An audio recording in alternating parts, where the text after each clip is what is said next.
So what we have compared to, say, 1960 with the newspaper, say, here's the Pittsburgh Post-Gazette. I'll show you my uncle's murder page.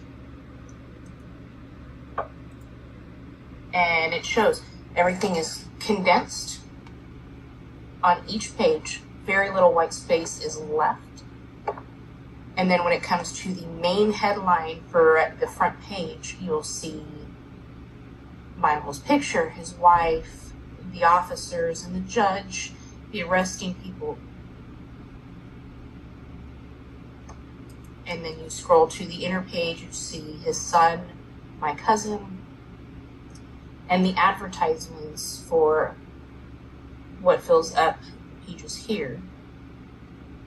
And it's completely different as you progress to other articles and show that it's giving the details of everything that has happened. Very black and white. This is now 50, 60 years later. Showing to, here's Ohio's largest newspaper, the Plain Dealer, with the first photos of the Vietnamese massacre.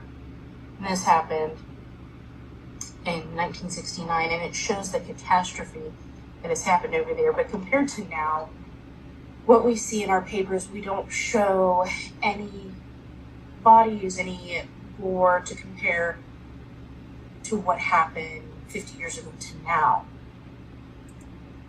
And you look at images here of people of the battles and tanks and our soldiers with guns. It's very rare to see it in our typical newspaper or media now.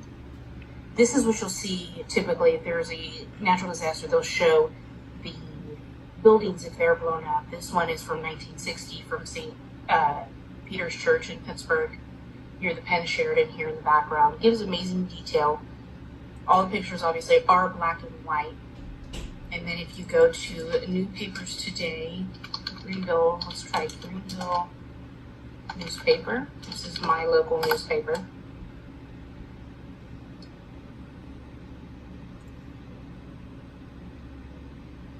And it's colored. There's more white space. Everything's not as condensed. We do have big bold writings, colored pictures to give detail. There's not going to be a whole lot that's going to show war. Let's try looking that up. Here's, as you get into the newer ones here, it tells about the casualties, but it doesn't show the bodies as it did compared to the Vietnamese paper back here. So the difference is what we have to be careful with in journalism is the difference between 60 years ago to now.